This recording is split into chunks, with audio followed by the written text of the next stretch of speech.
तो एक नया दौर फिर से शुरू करते हैं पार्ट 2 पर। अभी तक हमने क्या क्या पढ़ा उसका एक फास्ट रिव्यू। हमने पढ़ा पार्टनरशिप क्या होती है, जब 2 या 2 से ज़्यादा लोग मिलकर बिजनेस करते हैं तो पार्टनरशिप कहलाती है। उनके बीच में एग्रीमेंट होता है, उनके कुछ राइट्स और कुछ ड्यूटीज होती है। किसी के पास यदि कोई राइट होता है तो ड्यूटी जरूर होती है। उनके बीच में जो एग्रीमेंट होता है उस एग्रीमेंट को हम पार्टनरशिप डीड के नाम से जानते हैं। ये ओरल भी हो सकती है, रिटन भी हो सकती है, लेकिन एडवाइजेबल क्या है, यदि आप डिस्प्यूट संभालना चाहते हो तो written is what, it must be in written. उसके बाद यदि पार्टनरशिप डीड नहीं है तो पार्टनरशिप एक्ट के हिसाब से हम पार्टनरशिप एक्ट 1932 के हिसाब से हमारे लिए कुछ रूल अप्लीकेबल हो जाते हैं। अंडर सेक्शन 48 के हिसाब से कुछ हमको रूल अप्लाई करना पड़ता है और वो रूल ये होते हैं। पहला, यदि हमारे बीच में यानी पार्टनर्स के बीच में कोई एग्रीमेंट नहीं है तो क्या होगा, पहला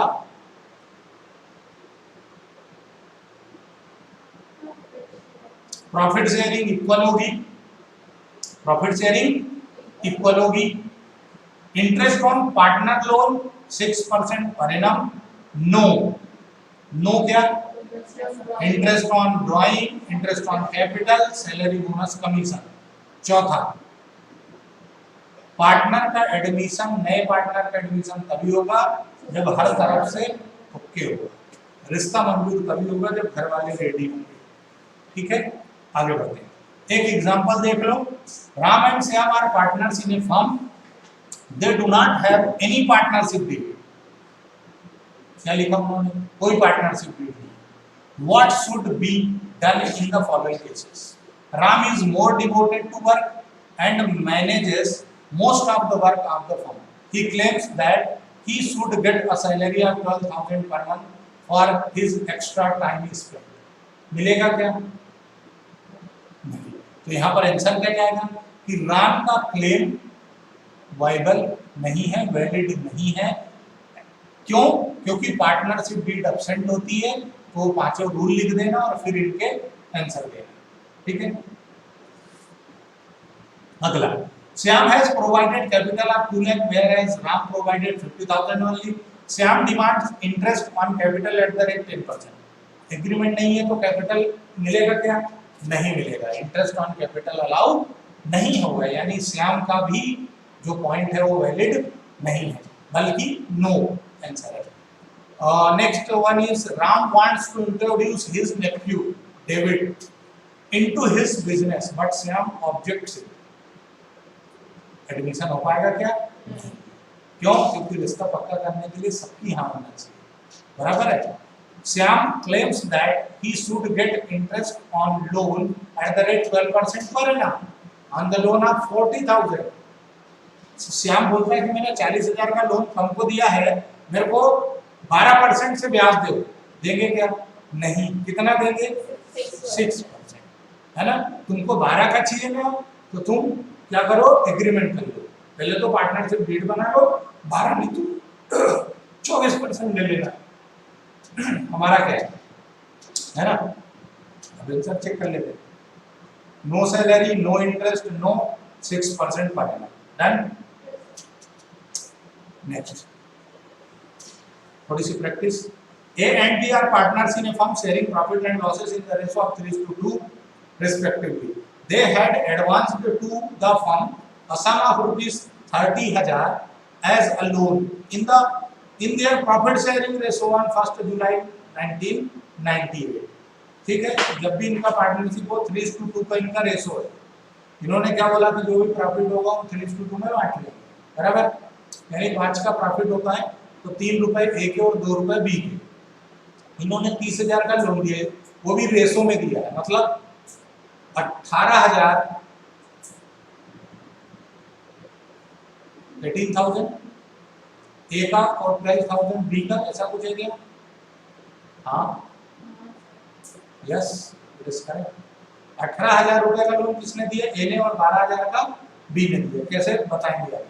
उसके बाद अब ये क्या बोल रहे हैं, deed is silent on the question of interest on loan. Interest on loan की डीड तो है, लेकिन इंटरेस्ट ऑन लोन के लिए कुछ भी नहीं लिखा, तो फिर क्या चार्ज करोगे? 6% पर एनम। ऐसा क्यों? क्योंकि सर हमने पूरे होशोबाज बिना किसी नशे पत्ती के कसम खा रखी है। क्या कसम खाई है?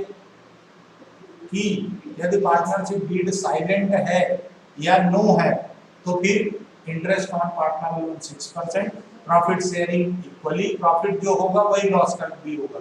उसके बाद नो, क्या नो? ना तो सैलरी पर, ना तो सैलरी कमीशन देना है पार्टनर को, ना पार्टनर की कैपिटल में इंटरेस्ट, ना ड्रॉइंग पर इंटरेस्ट, ना ही बिना सबके एग्री हुए किसी को एडमिशन देना है। आगे बढ़ जाए तो देखो आगे इन्होंने क्या बोला, लोन कितना है, देखो इन्होंने 3:5 में बांट दिया, 18 और 12, उस पे 6% का ब्याज निकाल लो, 540 360 डन। अब पार्टनरशिप कैसे रिकॉर्ड कर बनती है, अकाउंटिंग कैसे होती है, तो पार्टनरशिप डबल एंट्री सिस्टम से होती है। प्रॉफिट का जो बंटवारा होता है, वो प्रॉफिट का बंटवारा कैसे होता है, इसके लिए हमें जो सीखना है वो है profit and loss appropriation account. ठीक है, थोड़ा सा हम इसको पढ़ेंगे फिर हम आगे बढ़ेंगे।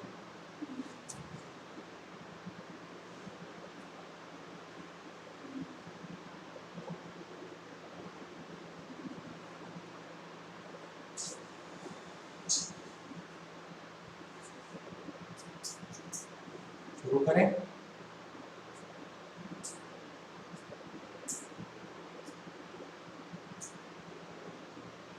शुरू करें। तो प्रॉफिट एंड लॉस एप्रोप्रिएशन का क्या मतलब है? देखो बेटा, जब भी आपने अकाउंटिंग की होगी 11th क्लास में तो आपने क्या पढ़ा, financial statement of a sole proprietorship. यहाँ पर हम पढ़ रहे हैं आपको पार्टनरशिप। जैसा आपने वहाँ फाइनेंशियल स्टेटमेंट बनाए, और फाइनेंशियल स्टेटमेंट 3 तरीके के थे। क्या क्या था उसमें? ट्रेडिंग, P&L और बैलेंस शीट। ठीक है, trading account, profit and loss account और बैलेंस शीट, ये 3 चीजें पढ़ी है। पढ़ी है तो अच्छी बात है, नहीं पढ़ी तो भी कोई टेंशन लेने की बात नहीं है, वो हमको पढ़ना ही है ना। और ये भी पढ़ना पड़ेगा, वो नहीं पढ़ना है, क्या पढ़ना है वो समझो। पर वहां से यदि मैं समझाना शुरू करूंगा तो तुम्हारा जो समझने का है वो आसान हो जाएगा। तो वहां हम ट्रेडिंग अकाउंट बनाते थे। ट्रेडिंग अकाउंट में हम सेल परचेज लिखते थे, ओपनिंग स्टॉक, क्लोजिंग स्टॉक लिखते थे, ग्रॉस प्रॉफिट निकलता था। ग्रॉस प्रॉफिट को हम लाते थे कहाँ? प्रॉफिट एंड लॉस अकाउंट में, बराबर है। प्रॉफिट एंड लॉस अकाउंट में लाते थे हम, वो प्रॉफिट एंड लॉस अकाउंट में फिर हम और एक्सपेंसेस लिखते थे और वहां से हम नेट प्रॉफिट निकालते थे। ऐसे ही करते थे। ग्रॉस प्रॉफिट को जीपी, जीपी को P&L अकाउंट में क्रेडिट कर देते थे और उसमें फिर हम इनडायरेक्ट एक्सपेंसेस लिखते थे, सैलरी, बिजली का बिल, टेलीफोन, स्टेशनरी, जितने भी एक्सपेंसेस होते थे सारे लिख देते थे। वहां से हमारा क्या निकल के आता था? Net profit. वो सोल प्रोप्राइटरशिप था, इसलिए तुम उस नेट प्रॉफिट को ले जाके थे बैलेंस शीट के कैपिटल में प्लस कर देते थे। ठीक है, लेकिन ये सोल प्रोप्राइटरशिप नहीं है, ये पार्टनरशिप है। यहाँ पर तुम्हें वो नेट प्रॉफिट एक ही बंदे की कैपिटल नहीं है, जितनों की कैपिटल है सबके में अलग अलग ऐड करना है। कैसे ऐड करना है? इसीलिए तो प्रॉफिट शेयरिंग रेशो होता है यहाँ। इसीलिए यहाँ क्या होता है? प्रॉफिट शेयरिंग रेशो होता है, बराबर है। यानी वो जो नेट प्रॉफिट है उसको तुम्हें पार्टनर्स में बांटना पड़ेगा, और उस बांटने को हिंदी में तो बांटना हो गया, लेकिन अंग्रेजी में जब छकने के साथ गए तो उसको क्या बोला? Profit and loss appropriation account. उसको ही क्या बोला? एप्रोप्रिएशन अकाउंट, यानी बंटवारा। एप्रोप्रिएशन यानी बंटवारा प्रॉफिट का। अब यहाँ पर तुम्हें कोई एक्सपेंसेस नहीं लिखने हैं, बल्कि ये लिखना है कि तुमने जो नेट प्रॉफिट आया प्रॉफिट एंड लॉस अकाउंट में, वो पार्टनर को कैसे कैसे बांटा। तो कैसे कैसे बांटोगे? पहला, पार्टनर को सैलरी या कमीशन देके। दूसरा, पार्टनर को उसकी कैपिटल पर इंटरेस्ट देके। तीसरा, थोड़ा सा आप रिजर्व क्रिएट करोगे। अरे आप जॉब करते हो, पैसा कमाता है आदमी, थोड़ी सी LIC करता है। What is LIC? उसने लाइफ इंश्योरेंस क्यों लिया? बुढ़ापे में काम आएगा या जब अर्जेंट जरूरत होगी तब काम आएगा। FD करता है वो, क्यों? वो रिजर्व है। प्रॉफिट में से उसने, प्रॉफिट में से थोड़ा सा अमाउंट बचा करके आपने साइड पे रख लिया, कि इन केस ऑफ इमरजेंसी काम आएगा, इमरजेंसी में जब जरूरत पड़ेगी तो यहां से निकाल लेंगे। वो क्या है? Reserve, reserve. सगाई हो गई, रिजर्व हो गया, फिक्स हो गया ना मामला। तो आपने जब अमाउंट प्रॉफिट का निकाल के साइड में रख दिया तो रिजर्व हो गया, अब आप उसको बांट नहीं सकते, अब आप उसको क्या करोगे? इमरजेंसी में यूज करोगे, बराबर है? तो वो हो गया रिजर्व। यानी क्या क्या हो गया? पहला, पार्टनर का इंटरेस्ट, पार्टनर की कैपिटल में इंटरेस्ट, दूसरा पार्टनर को सैलरी बोनस कमीशन, तीसरा थोड़ा सा बचा के रिजर्व रखा। ये एप्रोप्रिएशन का हिस्सा है, ये एप्रोप्रिएशन में जाएगा, ठीक है? जो बोल रहा हूँ बस उतना ही एप्रोप्रिएशन में जाता है, उसके अलावा कुछ नहीं जाता। तो मेरे से कल को आके ये मत पूछना कि सर डेप्रिसिएशन P&L एप्रोप्रिएशन में नहीं बल्कि प्रॉफिट एंड लॉस अकाउंट में जाएगा।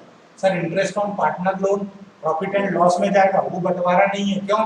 क्योंकि पार्टनर लोन नहीं देता तो तुम बैंक से लेते, ठीक है? ये ध्यान रखना। यहाँ पर सिर्फ वो जाएगा जो पार्टनर को मिलेगा। तो सर लोन पर, ब्याज पर जो लोन है उस पर जो इंटरेस्ट है वो भी तो पार्टनर को मिल रहा है, लेकिन वो एज अ चार्ज ट्रीट होता है, एप्रोप्रिएशन ट्रीट नहीं होता, ठीक है?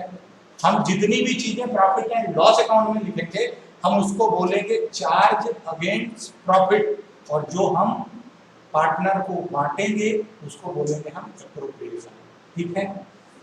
बराबर है? क्लियर है क्या? बहुत अच्छे से याद रखना, क्योंकि यदि ये फंडे क्लियर होंगे तो आगे तुम्हें चैप्टर बिल्कुल हलवा लगेगा, नहीं तो फिर मेरी मेहनत थोड़ी और बढ़ जाएगी, तुम्हारी भी बढ़ जाएगी। दिक्कत है बेटा? है ज्यादा लंबा लेक्चर है? ठीक है, चलो आगे बढ़ते। तो प्रॉफिट एंड लॉस में क्या क्या आएगा? अब इसका तुम फॉर्मेट देखो। ये क्रेडिट साइड सबसे पहले देखो लिखा है प्रॉफिट एंड लॉस अकाउंट में। इसका मतलब क्या है कि ये जो ट्रेडिंग के बाद जो प्रॉफिट एंड लॉस बना वहां जो नेट प्रॉफिट निकला वो निकल के यहाँ आया है, ठीक है? Net profit subject to appropriation. Subject to appropriation मतलब क्या हो गया? जो तुम्हें सिर्फ और सिर्फ पार्टनर को देना है, जो सिर्फ और सिर्फ पार्टनर को देना है वो प्रॉफिट क्या है? सब्जेक्ट टू एप्रोप्रिएशन, बराबर है? अच्छा, पार्टनर को कैसे कैसे दोगे? तो आप उसको इंटरेस्ट ऑन कैपिटल दोगे, सैलरी दोगे, कमीशन दोगे, रिजर्व रखोगे, और आखिरी में यदि फिर भी बच गया थोड़ा बहुत अमाउंट तो आप क्या करोगे? उसकी कैपिटल में प्रॉफिट शेयरिंग रेशो में शेयर करोगे। और ये जो सबसे आखिरी में लिखा है to profit transfer to A's capital B's capital, ये जो प्रॉफिट है ये कहलाता है डिविजिबल प्रॉफिट। कभी तुमको लिखा हो एप्रोप्रिएबल प्रॉफिट, बंटवारा वाला, इसका मतलब जो क्रेडिट साइड P&L अकाउंट लिखा है वो अमाउंट है। कभी वो बोले डिविजिबल प्रॉफिट, इसका मतलब ये जो डेबिट साइड सबसे लास्ट में लिखा है प्रॉफिट ट्रांसफर टू, ये वाला अमाउंट क्या होगा? Divisible profit. क्लियर है? डिविजिबल प्रॉफिट यानी वो प्रॉफिट जो प्रॉफिट शेयरिंग रेशो में बटेगा, और एप्रोप्रिएट मतलब जिसमें से interest on capital, interest on drawing, salary bonus commission partner का, रिजर्व, ये निकालना बचा है। क्या क्लियर है? मान लो ऐसा, पक्का डन 100%? आगे बढ़ जाऊं? कोई डाउट होगा तो पूछ लेना। आगे बढ़ते हैं। अब आगे इन्होंने लिखा कि always remember, always remember, what always remember? क्या याद रखना?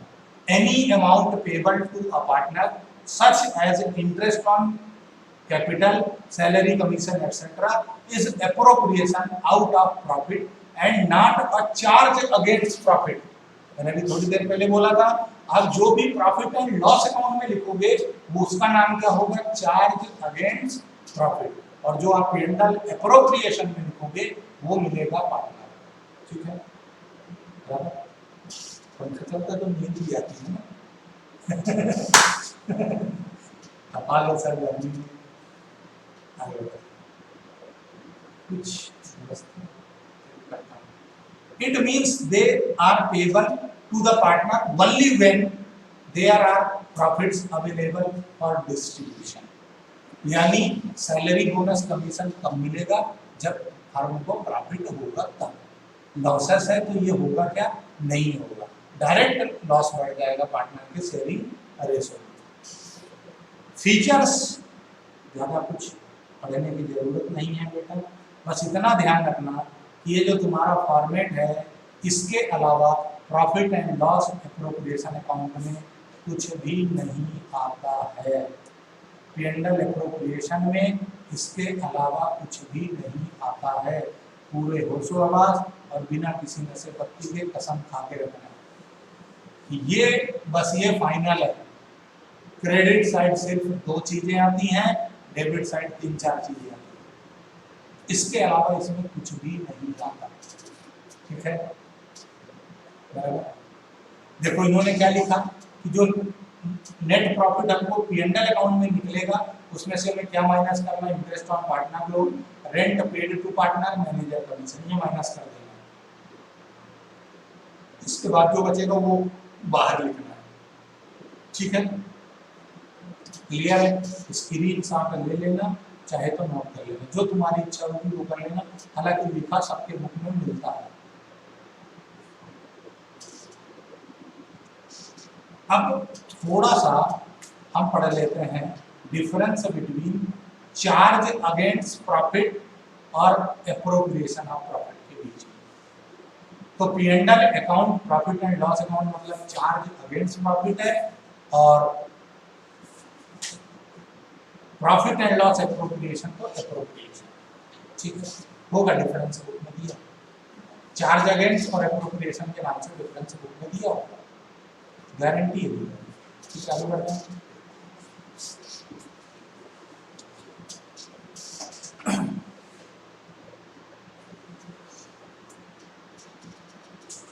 तो हमारे पास 1 आवर है, पूरा 1 घंटा।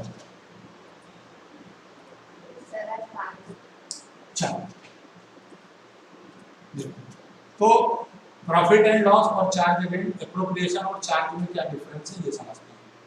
पहली बात तो P&L अकाउंट कब बनता है, ट्रेडिंग के बाद, और P&L profit and loss account बनने के बाद जो बनता है वो क्या कहलाता है, profit and loss appropriation account. यानी profit and loss account extension है, profit and loss appropriation account extension है। किसका एक्सटेंशन है, profit and loss account. Appropriation extension है P&L का। ठीक है, आगे बढ़े। उसके बाद उद्देश्य क्या है, profit and loss account prepare करने का ऑब्जेक्टिव ये है कि हमको कितना प्रॉफिट या कितना लॉस हुआ ये जानना है। ठीक, लेकिन एप्रोप्रिएशन का मतलब ये है कि हमने उस प्रॉफिट को डिस्ट्रीब्यूट कैसे करना है। ठीक, उसके बाद ओपनिंग और क्लोजिंग बैलेंसेस दोनों में नहीं होते, एप्रोप्रिएशन में हो भी सकता है। क्यों हो सकता है, मान लो यदि आपने नेट प्रॉफिट को नहीं डिस्ट्रीब्यूट किया तो ये कैरी फॉरवर्ड हो जाएगा, और ये जब कैरी फॉरवर्ड होगा तो इसका नाम हो जाएगा एक्यूमुलेटेड प्रॉफिट। ठीक है, इसका नाम क्या हो जाएगा, एक्यूमुलेटेड प्रॉफिट। उसके बाद नेचर क्या है, तो दोनों ही कैसे हैं, एक तो एप्रोप्रिएशन है और दूसरा क्या है, एक्सपेंसेस या इनकम है, चार्ज अगेंस्ट प्रॉफिट है। ठीक है, पार्टनरशिप डीड में क्या रोल है, तो preparation of this account is not based on partnership deed. Partnership deed का कोई लेना देना नहीं है प्रॉफिट एंड लॉस अकाउंट से, लेकिन P&L एप्रोप्रिएशन तो डिपेंड है किस पे, जैसा एग्रीमेंट होगा वैसा उसको बनाना पड़ेगा। उसके बाद मैचिंग प्रिंसिपल को अप्लाई करना पड़ता है प्रॉफिट एंड लॉस अकाउंट के लिए, और एप्रोप्रिएशन के लिए किसी भी प्रिंसिपल की जरूरत नहीं होती। ठीक है, इनके लिए आपको जर्नल एंट्रियां भी बनानी पड़ती हैं। क्या जर्नल एंट्री बनानी पड़ती है, ये देख लो, नोट करनी पड़ेगी, है ना, ये अब आपको नोट करना पड़ेगा।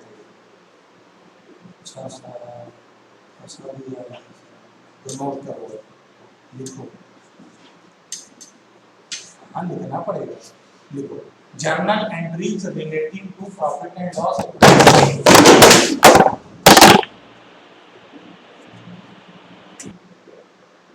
ये लिख लेना A1। Journal entries relating to profit and loss appropriation account. क्या क्या एंट्रियां पास करनी है आपको? तो transfer of profit to profit and loss account, यानी जो आपका प्रॉफिट एंड लॉस अकाउंट में प्रॉफिट है उसको जब आप कहाँ ट्रांसफर करोगे, P&L एप्रोप्रिएशन में, तो एंट्री क्या करोगे, profit and loss account debit to profit and loss appropriation account, बराबर है। उसके बाद यदि मान लो आपको वहां पर लॉस है, प्रॉफिट एंड लॉस अकाउंट में यदि आपको लॉस है, तो फिर वो जब ट्रांसफर होगा तो P&L एप्रोप्रिएशन अकाउंट डेबिट होगा और profit and loss account credit हो जाएगा। उसके बाद जब भी आप इंटरेस्ट ऑन कैपिटल देंगे तो आपको दो एंट्रियां बनानी पड़ेंगी। क्या दो एंट्रियां बनानी पड़ेंगी? When interest on capital is allowed, जब आप अलाउ करोगे इंटरेस्ट ऑन कैपिटल तो आपको एंट्री करनी है interest on capital to partners capital. इसमें दो चीजें लिखी हैं, करंट अकाउंट और कैपिटल अकाउंट, ठीक है। हर पार्टनर को इंडिविजुअली लिखना है, यानी 3 पार्टनर है तो 1 part first partner capital, second partner capital, third partner capital, ऐसा 3 बार आपको लिखना पड़ेगा, ठीक है, बराबर। हाँ, कैपिटल और करंट क्यों लिखा है ये थोड़ी देर के बाद सस्पेंस खत्म करूंगा। थोड़ी देर के बाद का मतलब ये है कि जब भी अगला पार्ट होगा तब। उसके बाद अब जब आपने इंटरेस्ट दे दिया, उसको अलाउ कर दिया, उसके बाद आप उसको कहाँ ट्रांसफर करेंगे, profit and loss appropriation account में। तो क्या होगा, तो ये होगा कि profit and loss appropriation account debit कर दोगे और इंटरेस्ट ऑन कैपिटल क्रेडिट कर दोगे, ठीक। उसके बाद दो एंट्रियां आपको नहीं बनाना है तो आप डायरेक्ट क्या कर दो, profit and loss appropriation account debit to partners capital account कर दो। डायरेक्ट ये पास कर सकते हो यदि आपको दो बार एंट्रियां नहीं करना है तो, ठीक है। ये एंट्रियां नोट जरूर कर लेना। इंटरेस्ट ऑन ड्राइंग के लिए क्या करोगे, जो तुमने इंटरेस्ट ऑन कैपिटल के लिए एंट्री की है उसकी जस्ट अपोजिट, तुमने वहां इंटरेस्ट ऑन कैपिटल डेबिट किया था और पार्टनर की कैपिटल क्रेडिट की थी। यहां पर तुम्हें क्या करना है, पार्टनर की कैपिटल को क्रेडिट करना है, पार्टनर की कैपिटल को क्रेडिट करना है और डेबिट करना है। बहुत बढ़िया, पार्टनर की कैपिटल को डेबिट करना है और इंटरेस्ट ऑन ड्राइंग क्रेडिट करना है, वहां का अपोजिट एक्शन देना है, बराबर। अब आगे बढ़ते, जब हम आगे बढ़ेंगे तो